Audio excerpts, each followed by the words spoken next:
Hey guys, back again. So let's do a kind of mixture of a review of pickups and of TV shows I've been watching recently. So I don't know what I'm gonna call this title, but I'm gonna go ahead and deciding on which one I should do first. Like I said, I've got a review for a movie called Nomadland, which I really loved. I got a lot of pickups, and then there's been a lot of TV shows I've been watching. So I think I might as well start with the pickups since I've got them right here.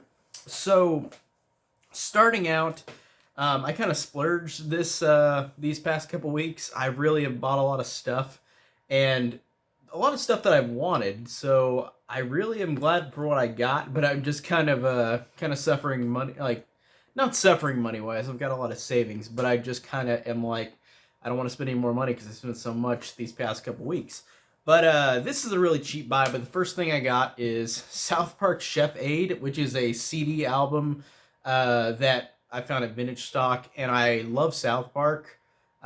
This had a really good song selection, and you of course know if you've seen South Park. This is based on the Chef Aid episode, which is from season 2, where they have to do a benefit thing for Chef so he can gain all this money from a lawyer, and this has a lot of awesome music in it, and I forget that this has all these great music pieces. Like it's got System of a Down, Elton John, and then it's also got Ozzy in it, which is really cool, and Rancid. So it's got a really cool '90s song selection, and I really enjoyed listening to it again. And it's a lot of songs that were shortened in the 22-minute episode, of course, so that we've got the full songs here. Really enjoy that. I also bought the South Park Bigger, Longer, and Uncut album, which the soundtrack, but it hasn't been mailed to me yet. But I will show that off because those two are also not on Spotify. The only South Park album I found on Spotify is Mr. Hankey's Christmas Classics, which is weird, just that one. But Chef Aid and the movie soundtrack are not on Spotify. So of course I had to get that. It was cheap. It was like $5. Um, then next up, I got a new current release, and these next couple are not horror, but I've got a lot of horror as well. But Black Widow, which I really enjoyed, and rewatching it again, I enjoyed it a lot more. I still liked it first watch, but I think that it actually does a good job in this movie of being. It is a Marvel movie, but I love the fact that this movie has a lot of quiet moments that I forget whenever I rewatched it. That it really does a good job of building these characters. Um, it almost feels like it's detriment where like Black Widow is the main character, but all the side characters, the family, are all amazing and they're so good. And it's kind of like Black Widow's sort of sideswiped in a way. Like she's still the main character, she still has an arc, she is still the main character, but all the side characters almost steal the spotlight, which is very interesting because I do like the character of Black Widow in these Marvel movies, but watching all the other family members with Yelena, Florence Pugh, who's fantastic, and I love Florence Pugh and everything else.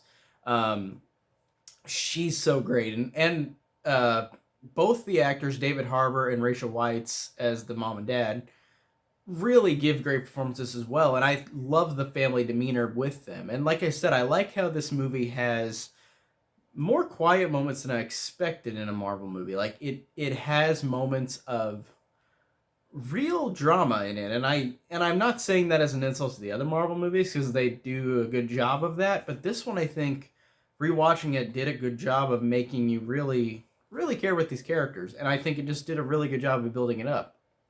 It's weird that this was released so or made so far after Civil War, which this happens right after Captain America Civil War, and it would have made sense if it was released right after Captain America Civil War.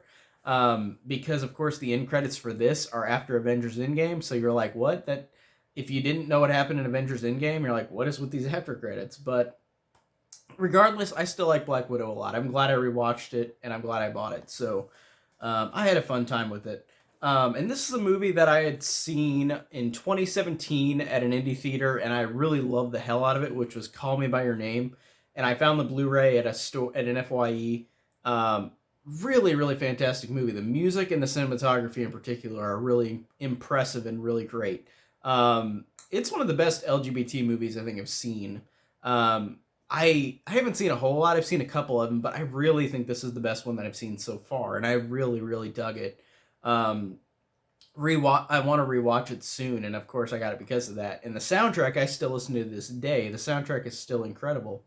And this is directed by Luca Guadagnino, who also directed the Suspiria remake, which is really fantastic as well.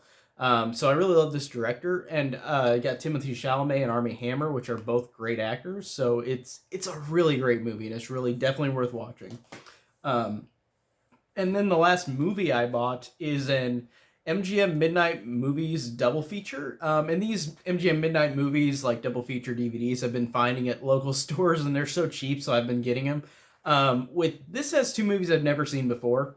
It has Attack of the Puppet People and Village of the Giants. Haven't heard of them. This was $6. I wanted to buy it just to see what these movies were like. Because, like I said, I love the collecting aspect. So the MGM Midnight Movies, I've started to collect more of those.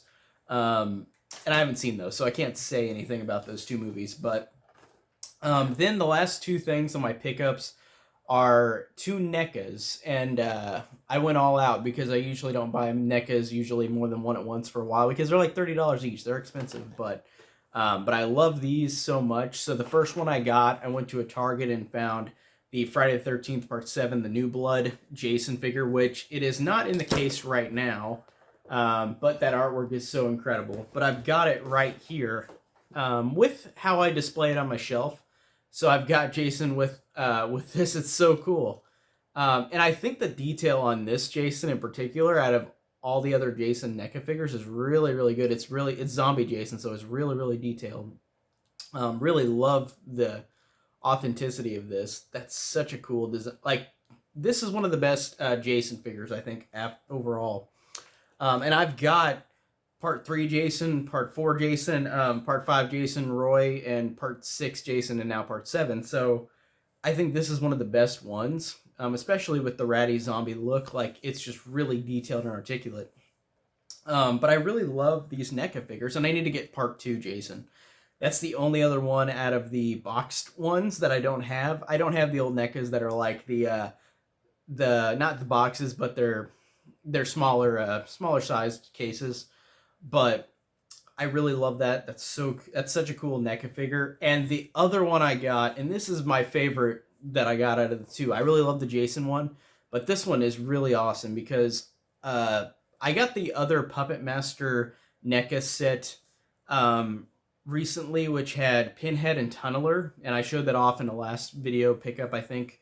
Or I know I did. I just don't remember which video, but I really love that set, and I got the other set, the Blade and Torch, and really freaking cool. Like I said, it looks just like Toulon's trunk. That is so awesome. I really love how the authenticity of that, and inside it's got the Puppet Master logo and even like drawers, like, of course, picture of a drawer, but you know what I mean? It looks just like Toulon's chest. And then I've got the two figures right here because I was displaying them. And they're very small, but they really are authentic and really cool. Like this blade right here, it even has, if it would show right here, he's got the little pin blades in his eyes. That's so cool. And then you got Torch as well, who has the added on fire, and he can even move his mouth. Like, I think that, again, NECA does a great job with, I don't even know if I could show this off on camera. There you go. See, NECA does a fantastic job with recreating these horror icons, and I really love that. And the Puppet Master one in particular is so cool because I just love having all four of them now together. I hope they do another Puppet Master NECA set. They should do at least another one or two packs, because I know we've got Leech Woman and Jester and Six Shooter. I'm trying to think if there's another one that would make a 2-pack of each, but I know those three I want to have figures of. But I really dig the hell out of those NECA sets. They're so cool. Especially the Puppet Master ones. Those really are awesome. And I'm surprised, honestly, that they did that, just because Puppet Master is a franchise that is popular, but it's cool how they're delving into stuff that a lot of people who haven't seen a lot of horror probably haven't seen Puppet Master, usually is the case, but I'm glad that NECA does this. That's so awesome because I really, really love the set. Like I said, I just gotta show it off again. It's just so beautiful that I just love it. Um, but those are all the pickups I got, and I really, really am digging the hell out of what I got. Like I said, those NECAs are awesome. I can't wait to watch that 2-pack and rewatch Call Me by Your Name. And like I said, I rewatched Black Widow and that South Park CD I already listened to, which was awesome. But next up, I'm going to talk about the movie Nomadland, which I watched a couple days ago. And it was one of those big movies that was big during Oscar season, but I don't even remember in my own sanity like when Oscar season was, because I don't really watch the Oscars anymore, and also with the past couple years, time is just kind of weird, so I don't really remember when they even happened. I don't remember if they happened in March or it was delayed or whatever, but I haven't watched the Oscars in a while. And this was an Oscar nominee. Frances McDormand was nominated for this. And the movie Nomadland, the basic plot of this is a character named Fern, who Frances McDormand plays, is a nomad who is living off of the land, who has a trailer and goes all around, or an RV, goes all around just the U.S. while she works at different jobs, just living the nomad life. And looking at this movie, it was so weird to watch this, and it was such a it was a really good movie to watch with how I felt recently. So like I said in recent videos, I lost 2 of my grandparents this year, in 4 months period, and I just got really, really anxious, had anxiety attacks, and I was so nervous, like, because of that. And this movie did a good job of helping me out in the way of, this is a movie about just showing life, just showing this character living life while losing all these people around her. And it felt very therapeutic watching this, and I really am glad for that. And Frances McDormand is a great actress, and I love her and everything I've seen her in, but she is so good in this, and I love how the movie is just a slice of life movie, and I love those kind of movies. Like Call Me by Your Name is a slice of life movie. Like, I love movies like that where they're just about these characters. And this one does a fantastic job of just showing this character's journey and showing her go through this time period in her life where she's just meeting all these people. And it's cool to see the idea of a nomad, where you're just going around and time is kind of doesn't matter because you're literally just living without time. You're not in the public. You're out just doing anything you want and living off the land. And I just think that that's really, really fascinating. And it was just really cool to see that, and how they did it in the movie really worked. And it felt like a documentary. Even though it was a movie, it felt like it was a documentary. Like, it felt really legitly done like one. And it just worked very, very well. And it just, by the end of the movie, I was just so rewarded just watching it. It worked very, very well, and it just really, really surprised me. It was fantastic, and I really am glad I watched it. Really, really loved it. It was just a movie that I needed at this time in my life. So, yeah, like I said, it's just a beautiful, wonderful movie, Nomadland. But that is it for the review for Nomadland. And then the last thing I'm going to do in this video, this 3-pack video, I guess, pickups, Nomadland review, and now I'm going to talk about the TV shows I've been watching recently. So I'm going to talk about 3 different shows. So I watched the first season of Fargo, which, funny enough, Frances McDormand, thinking of that, she's not in the Fargo show, but she was in the 1996 movie that the Coen brothers made that the TV show is based off of. But Fargo, the show, I just watched the first season. There are currently 4 seasons, and it is a fantastic first season. I haven't seen anything else afterward, but this was an incredible first season. It is a story of, it's really hard to describe without spoiling it. It is a story of a man named Lester, who Martin Freeman plays, who gets into a lot of trouble, and he has a guy named Marcos, who Billy Bob Thornton plays, or Malvo, not Marcos, Malvo. Malvo helps him out with a situation, and then it becomes a dangerous cat and mouse game, and also police detective story where like the police are trying to figure out what's going on, while sitting in Minnesota. So it is very, very, like I said, I can't really say anymore, but it is very, very incredible. Like, it is truly one of the best TV shows I've seen just from watching season one. And Martin Freeman in this, it's so cool to see Martin Freeman be a raging dick and lunatic. Like, this guy is insane. And I won't say much, but I've never seen him play a villainous character like this, and it is so well done. His performance is probably my favorite performance I've seen him do, that I've seen in his career. I haven't seen all his stuff, but what I've seen of him, this is my favorite. As well as Billy Bob Thornton, who is truly one of the most terrifying villains ever. Watching this first season, Malvo is truly one of the most horrifying characters ever, and he is such a smooth talker and such a, whenever he wants to be, a nice person, but the idea of a man being this unhinged and this insane is terrifying, and the role is played perfectly by Billy Bob Thornton. I loved everything about that. I loved everything about the show, and I loved the two main characters. I love I don't know why I'm blanking on her name on the show, but she's fantastic. But the cop who is really trying to solve this case, who knows what's going on, but her superior Bob Odenkirk does not understand and is dumb. So it's so good with the suspense and the buildup, and also Colin Hanks as well, as a cop. So it does a fantastic job of being a great story, and I really, really loved the first season of Fargo. Truly incredible. Like, I can't believe I took this long to watch it. But like I said, I'm trying to get more into TV shows again, and I really have binged on a lot of TV shows recently.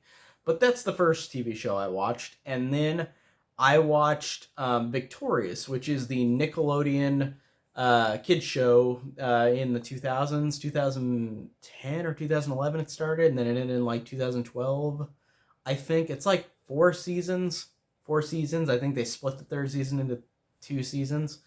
But Victorious is about a girl named Tori Vega, who Victoria Justice plays, who goes to Hollywood Arts, which is a school for talented kids. And she gets into wacky shenanigans with her sister Trina, with all her friends,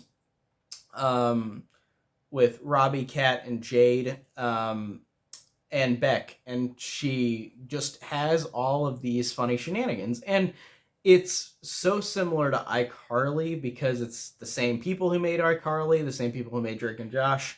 And I think Zoe 101, I think, as well, is the same people. But it is an interesting... It's not anything like groundbreaking, and of course it's not. I didn't expect that watching Victorious. I just thought it was a fun time. I thought it was actually pretty funny for being a silly kids show. Like, I thought they did a good job of having characters that I thought... It's weird at first because there were like 6 or 7 main characters, and like I thought that's too many. Like with iCarly there were like 3 or 4. But they do a great job of elaborating on all of them, giving them all dialogue enough to make them stand out and make them funny or interesting, and I really appreciated that. Particularly, like, my favorite characters in the show, like, I thought Robbie was really funny. He's the guy with the ventriloquist dummy named Rex, who Rex just kind of badmouths Robbie, and I think it works with the banter. And I thought Kat was funny. Kat is who Ariana Grande plays as this really, really incredibly stupid person, but she is so funny, and I love Ariana Grande just with her voice. The way that she talks in this show is so funny, and in Sam and Cat as well, she's really funny with her voice. Sam and Cat was a spinoff to iCarly and Victorious, but she's great. And Jade is the typical mean girl, but she is really funny, like how rude she is and how horrible she is. Beck was the stereotypical pretty boy, but he did more than I expected for that character. Like, I actually liked what they did with him. I didn't expect him to be more than what he was. Like, I like that. And Trina, who is Tori's sister, is the snooty older sister who's not talented but acts like she's talented, and that was pretty funny too. And that girl really does a good job of that. And of course, it's just a show about wacky shenanigans, like Nickelodeon kid shenanigans, and I thought it did a good job of that. I thought it was entertaining, and I enjoyed it. Like I said, I had to watch it after I watched iCarly and Sam and Cat, because of course Sam and Cat was a spinoff of both, and I never saw Victorious. So yeah, I'm gonna keep delving into this Nickelodeon cinematic TV universe, because like all these Nickelodeon shows are somehow connected, or at least the ones like Drake and Josh, iCarly, Victorious, Zoe 101, Sam and Cat. Like those are all connected. But I want to keep watching all the Nickelodeon shows. I want to rewatch all that in the Amanda Show, because I watched those as a kid and I love those. And I want to rewatch all of the old animated shows that I watched as a kid, or finish them at least, like SpongeBob and Fairly Odd Parents. I have those on my list on TV Time, which is an app on your phone where like you can log your TV shows, and those are prioritized soon because I really do love old Nickelodeon stuff, and Paramount Plus is just killing it with how great it is. Paramount Plus I've watched so much on, and it's the cheapest streaming service I've got. It's only $5 a month, and it's the most used out of all my less expensive or more expensive apps that have TV shows or movies on it. That's the most used. But yeah, Victorious I enjoyed. And I did have a fun time with it. I don't know what Nickelodeon show I'll watch next, but out of the ones I mentioned, but I will watch them sometime soon. But I'll keep you informed with the next videos whenever I start watching them.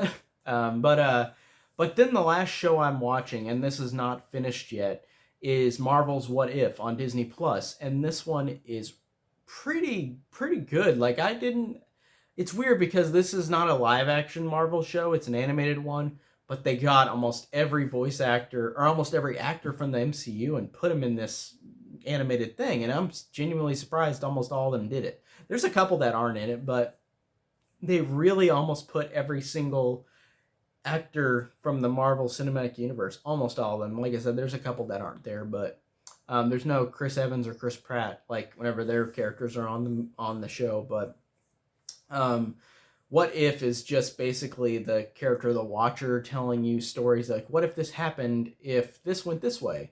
Like one of the first episodes was Peggy Carter, if she became Captain America, and it was a good episode. And then there's one where it's T'Challa if he became Star-Lord instead of Peter Quill, and that's a great episode as well. And that was the last audio with Chadwick Boseman before his death.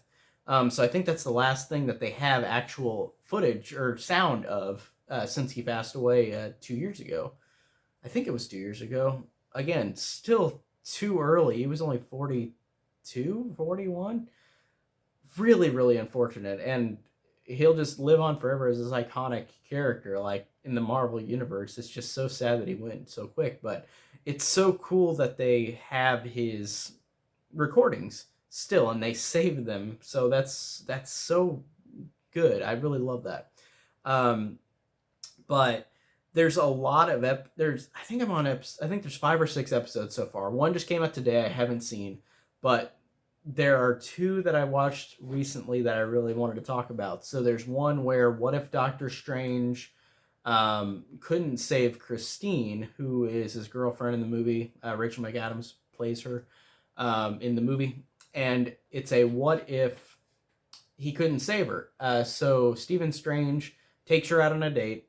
Every time he does, she dies. No matter what, she'll die in some way.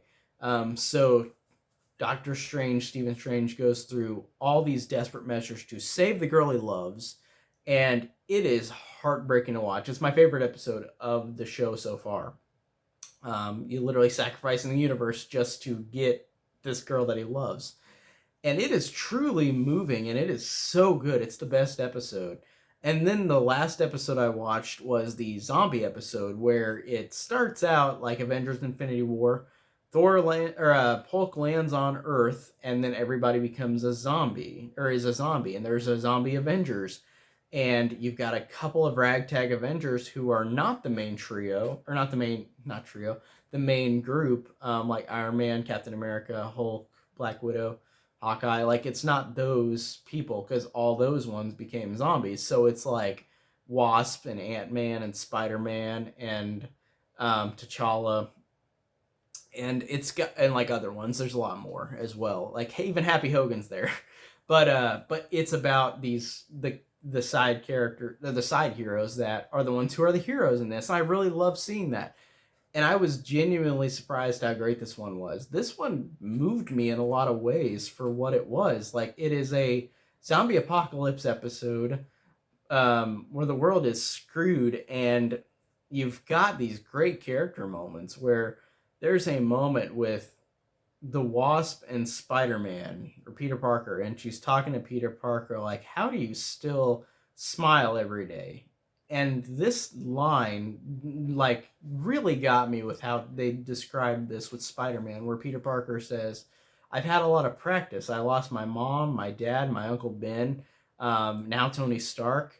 um, I smile because those people aren't there to smile for me, so I've got to smile for them, and I've got to, like, basically saying I've got to live. And it just truly moved me. It was such a good line. Like, it got me so much. Um, and the episode just really went all out with being dire, but also being interesting and entertaining. And I really liked the zombie episode.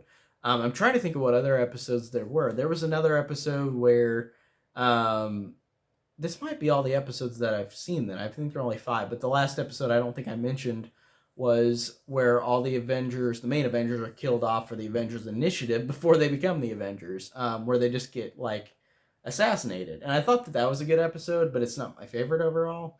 But, so yeah, I think there's only 5 episodes so far, because the Captain Carter one, you've got the T'Challa, who's Star-Lord, you've got the assassinated Avengers, then Doctor Strange try to save Christine, and then the zombie one. And the next one, which was just released today, I think is Killmonger working with Iron Man, which sounds pretty cool.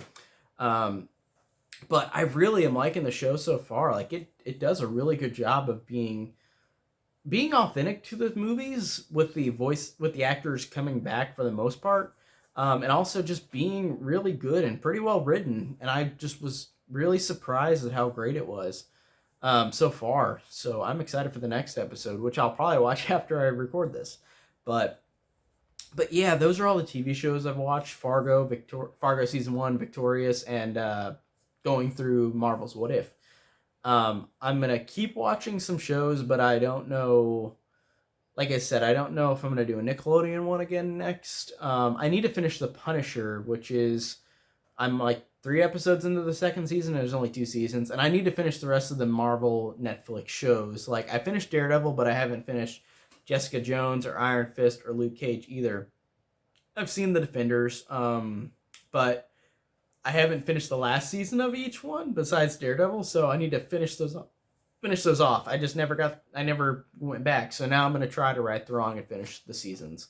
But yeah, I feel like this was a pretty successful video. Like I said, got a lot of good pickups. I loved Nomadland. That was really incredible movie. And like I said, the shows I'm just enjoying. So we'll see where I am next week with what I'm going to talk about, like TV show and movie wise. I'm going to try to watch Idle Hands soon, which I bought, and I think I showed off in the last pickups video. But I need to see that, and I still need to see Metamorphosis and Beyond Darkness, which are Scream Factory releases. So yeah, and I'll just keep going. So we'll see what happens next with my reviews. But as of now, just keep staying. I'll put more stuff up.